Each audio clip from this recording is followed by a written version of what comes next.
Jain friends, तो आज हमारा दिन बहुत अच्छा है बिकॉज़ हमारे पास में मनोज जी आए हैं जो बीएसएफ में सर्विंग हैं और मैं भी एयरफोर्स वेटरन हूँ। मैं भी एयरफोर्स की सेवा करके आया हूँ। कहीं न कहीं अब कॉर्पोरेट फील्ड में हूँ, रियल एस्टेट में हूँ, तो मेरा करियर तो कहीं न कहीं काफ़ी मैच्योर हो चुका है। बट ये सर्विस कर रहे हैं तो मैं थोड़ा जानना चाहूँगा इनसे कि अब क्या मैं जिस समय आया था वहाँ उस समय अलग थे डिफेंस के और फौज की रिक्वायरमेंट्स थी। अब क्या लग रहा है, अब मार्केट बहुत बदल गया है, रियल एस्टेट काफ़ी महँगा हो गया है। एक टाइम पे कहीं न कहीं वो प्रॉपर्टी जो मैंने 25 लाख में एक फ्लैट लिया था 1000 स्क्वायर फीट का, आज वो 85 लाख का हो चुका है और मार्केट भी 1 करोड़ से नीचे कुछ नहीं मिलता। एक अगर 2 बीएचके से अगर 3 बीएचके की बात करूँ, तो मैं इनसे जानना चाहूँगा कि क्या रिक्वायरमेंट्स रहती है रियल एस्टेट में? किस तरह से मैं भी हेल्प आउट कर पाऊँ, अपने विज़न को रख पाऊँ जब हमारी मीटिंग होती है बिल्डर्स की, तो या फिर हम जब रेरा वगैरह तक का तो आजकल काफ़ी नॉलेज हो गया है हम लोग को, तो हम क्या गवर्नमेंट के सामने पुट अप कर सकते हैं रिक्वायरमेंट को लेके मनोज जी? तो मैं जानना चाहूँगा क्या रिक्वायरमेंट्स है और क्या फुलफिल हो पा रही है रिक्वायरमेंट्स डिफेंस वालों को रिटायरमेंट के बाद या सर्विस होते हुए भी? क्या वो मकान लेने के लिए पॉसिबिलिटी में है इस करंट मार्केट में, ग्रेटर नोएडा या नोएडा में? नमस्कार। बढ़िया सवाल उठाया आपने। चूँकि जो फ़ोर्स में जाता है, चाहे जो सेना में जाता है, तो जो उसकी पृष्ठभूमि होती है ना, पृष्ठभूमि वह ग्रामीण से होती है, गाँव से ज़्यादा होते हैं लोग। और आपको पता ही है कि ग्रामीण क्षेत्र में कितनी समस्याएँ हैं। जब कोई आता है तो सबसे पहले उसको अपना परिवार भी देखना होता है, घर भी देखना होता है, उसके बाद फिर वो अपने जीवन के बारे में सोचता है। तो जब हम शहर की बात करते हैं तो पहले लगभग हर संस्था की कोई न कोई एक योजना चलती थी। जैसे बीएसएफ में हम लोग बहुत पहले 2011 में एक मैसेज आया था कि अगर किसी को ग्रेटर नोएडा में ज़मीन वगैरह लेना है या फ्लैट लेना है तो अपना नॉमिनेशन फॉर्म भर ले। तो उस समय जो लोग भर लिए उनका निकल आया, लेकिन उसके बाद ये सारी योजनाएं लगभग बंद हो गई क्योंकि सरकार के पास ज़मीनें हैं नहीं। अब धीरे-धीरे वो फ्लैट पे फोकस कर रही है। आपने एक बात बड़ी सही कहा कि जिस समय मैं 2 बीएचके 25 लाख में लिया था, आप सही समय पे इन्वेस्ट कर लिए। आज नोएडा जैसे मार्केट में मतलब जहाँ बिल्कुल ब्यूरोक्रेट्स रहते हैं, मतलब भारत के लगभग कोने से हर व्यक्ति रहता है यहाँ। तो हर एक लोगों का मतलब सपना होता है और कि मतलब नोएडा वगैरह में या ग्रेटर नोएडा में हमारा भी घर हो, क्योंकि तो बड़ा प्राउड फील होता है कि बताने में कि मेरा नोएडा में या ग्रेटर नोएडा में एक फ्लैट है। तो मैं आपसे निवेदन करूंगा कि सरकार से अगर आप कुछ हमारी बात पहुंचा सकते हैं आगे, तो एक ही बात पहुंचाइए कि ये जितने भी बिल्डर फ्लैट वगैरह बना रहे हैं उसमें 10% जरूर सेना के जवानों के लिए और अर्धसैनिक बलों के लिए जरूर रखें, वो चाहे जिस माध्यम से रखें।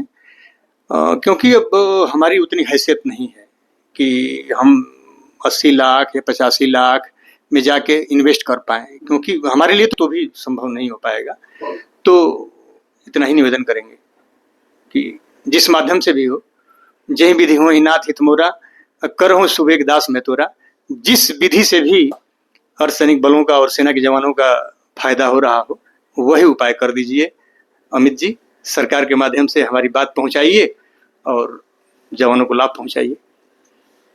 तो बहुत अच्छी बात कही उन्होंने, प्रैक्टिकली कही और मैं भी फील करता हूँ कहीं न कहीं जिस तरह की मतलब मार्केट अभी बढ़ी है, ये अच्छा बात है। इंफ्रास्ट्रक्चर बढ़ने के कारण रेट्स भी बढ़े हैं मार्केट में और कहीं न कहीं अभी गवर्नमेंट में सैलरी बेस उतना नहीं है कि 1 करोड़ का ले पाएँ, फ्लैट वगैरह ले पाएँ या 85 तक भी ले पाएँ। इतना आसानी से नहीं पॉसिबिलिटी होती है। तो मैं कहना चाहूँगा कि एक हमारे पास ना सीएसआर है जिसमें कि कॉर्पोरेट सोशल रिस्पॉन्सिबिलिटी दी जाती है, हर कंपनी को दी जाती है जिम्मेदारी कि वो समाज के लिए कुछ वर्क करें। तो हम भी मीडिया के माध्यम से ये पुट अप कर सकते हैं और मेरा भी ये विज़न रहता है कि बिल्डर्स को भी एक रिस्पॉन्सिबिलिटी रहे कि कम से कम सीएसआर के अंतर्गत गवर्नमेंट उनके लिए पॉलिसी बनाए कि वो कम से कम एक किसी भी टाउनशिप में या फिर किसी भी जो सोसाइटी डेवलप करता है तो उसमें स्टार्टिंग 10% या 15% जो है वो कम से कम डिफेंस वालों के लिए रखे, कम रेट पे रखे और फ्लोर प्लेट्स 1 या 2-3 फ्लोर प्लेट्स वो असाइन कर ले, चाहे टॉप में देना है दे दे, कोई इश्यूज नहीं है, मगर वो दे उनको थोड़ा कम रेट में दे, चाहे वो सेलेक्ट करें ऐसे कि उनसे गवर्नमेंट से प्रपोजल बना के उसमें से लॉटरी में सेलेक्ट करें, ऐसा नहीं सबको जो चॉइस में दे। जिनको नहीं घर मिला है, घर जिनके पास नहीं है, उनको घर दे, ठीक है।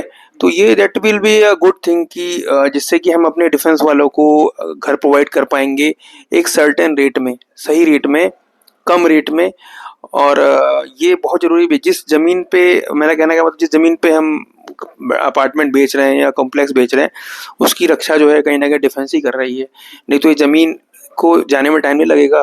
आपको भी पता है इसी की रक्षा करती है हमारी फौज, डिफेंस। हमने भी डिफेंस में भी, इंडियन एयरफोर्स में था, तो हम जमीन को इसलिए सुरक्षित, आसमान इसलिए सुरक्षित रहते थे कि जमीन में कोई एंट्री ना कर जाए, तो हमें आसमान रोकते थे।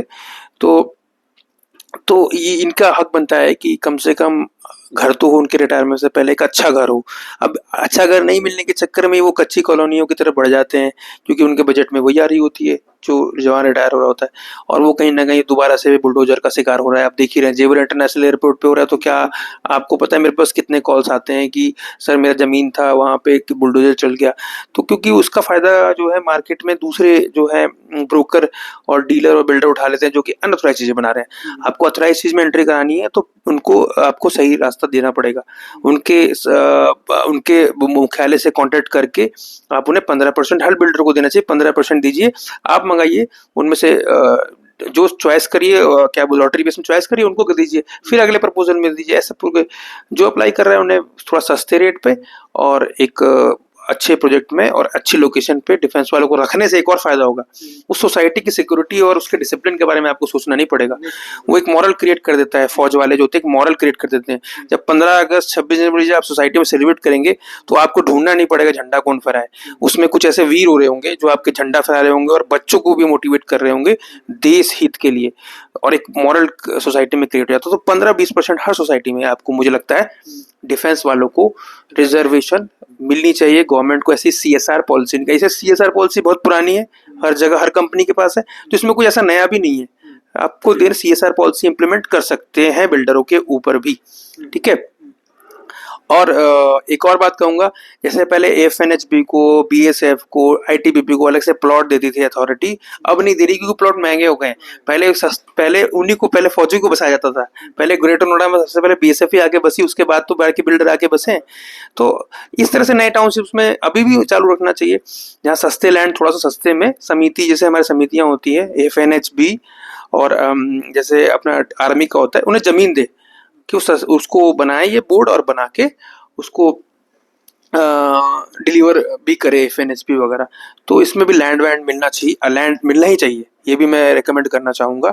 और जो मेरे से हो सकेगा मैं जरूर कहूँगा रियल एस्टेट में फौज डिफेंस वालों के लिए, क्योंकि जो हम ये जानते हैं कि जब हम डिफेंस बॉर्डर पे रहते हैं तो कहीं ना कहीं हमारी फैमिली यहाँ रह रही होती है, तो उनके लिए मैं चाहूँगा कि कुछ ना कुछ मैं भी सिस्टम ऐसा क्रिएट करूँ कि उनको ज़्यादा एम्प्लॉयमेंट मिल सके, घर मिल सके।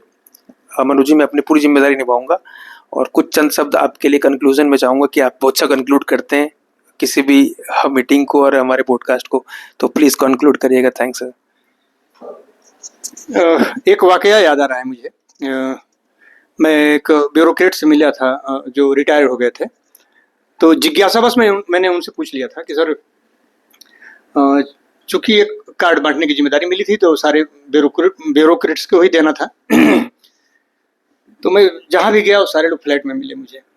तो मैं पूछा कि सर, जो हमारे लेवल के लोग होते हैं वो अक्सर अपना छत, अपना ज़मीन और अपना आसमान ढूंढते हैं, और मैं जहाँ भी गया हूँ तो आप लोगों को देखा हूँ कि आप लोग फ्लैट में रह रहे हैं। तो उन्होंने एक बात बड़ी शानदार बोली जो मैं आप लोगों से भी शेयर करना चाहूँगा कि वो मेरे से पूछे कि कहाँ के रहने वाले हैं आप। तो मैं बोला सर, मैं यूपी बलिया का रहने वाला हूँ। तो बोला आप दिल्ली से ट्रेन पकड़िए और बलिया चले जाइए, जनरल में बैठिए, बलिया जाइए, जनरल का टिकट कम लगता है ना पैसा। मैं बोला हाँ सर। तो बोला कि जो क्लास 1 में बैठे हैं पैसा देके ज़्यादा, वो और आप दोनों लोग एक ही साथ पहुंचेंगे। ऐसा तो है नहीं कि क्लास 1 वाला पहले पहुंच जाएगा उतना पैसा लगा के और जनरल वाला पीछे रह जाएगा। अंतर क्या होता है? सिर्फ इन्वायरमेंट का अंतर होता है। आप अपने बच्चे को जनरल में लेके जाइए, वहाँ का इन्वायरमेंट देखिए, और क्लास 1 में अपने बच्चों को लेके जाइए और वहाँ का इन्वायरमेंट देखिए। आप जनरल में जाएंगे तो कोई 3 दिन से नहाया नहीं है, कोई फैन के ऊपर चप्पल रखा है, कोई ऊपर सब्जी रोटी। हाँ, और जैसे ही आप अपग्रेड होते चले जाएंगे तो जैसे AC2 टायर में आप जाइए तो वहाँ लैपटॉप खोल के बिजनेसमैन बैठे हुए हैं, कोई राजनीतिज्ञ है तो राजनीति पर चर्चा कर रहा है। सही बात। तो जिस इन्वायरमेंट में आप अपने बच्चे को रखेंगे वैसा ही उसका भविष्य बनेगा। तो मैं यही कहना चाहूँगा कि सपने हम भी देखते हैं ऊंचे, सबके ऊंचे डिफेंस वाले भी सपने ऊंचे देखते हैं, लेकिन चूंकि हमारे पंख उतने मजबूत नहीं हैं, हम फड़फड़ाते हैं लेकिन वो ऊंचाई नहीं हासिल कर पाते। तो आपके ही माध्यम से मैं चाह रहा हूँ कि आप माध्यम बनिए और हमारी बात स्टेट गवर्नमेंट और स्टेट गवर्नमेंट के माध्यम से सेंट्रल गवर्नमेंट तक पहुँचाइए कि हमारे भी सपनों में एक जान भर दे और हमारा भी एक पंख लगा दे। 10% ही सही कि कम से कम हम भी कदम से कदम मिला के चलें सारे लोगों के साथ। और आपने तो एक बात बहुत शानदार बोली कि जिस सोसाइटी में अगर 10% सेना के जवान या अर्धसैनिक बल जवान होगा तो निस्संदेह वहाँ का माहौल अलग होगा।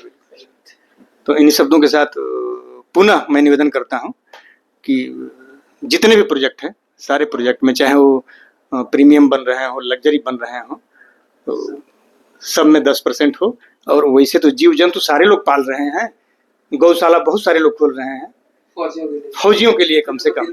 हाँ, कोई ना कोई अपने दिल में जगह दे हमें कि कोई ना कोई फौजियों के बारे में सोचे और 10% हमारे लिए CSR में ही सही। तो बहुत बहुत धन्यवाद सर, हमारी बात ऊपर तक पहुंचाइएगा जरूर। मोदी सर जी तक पहुंच जाएगी। जय Hind from both of us. Thanks a lot. जय हिंद।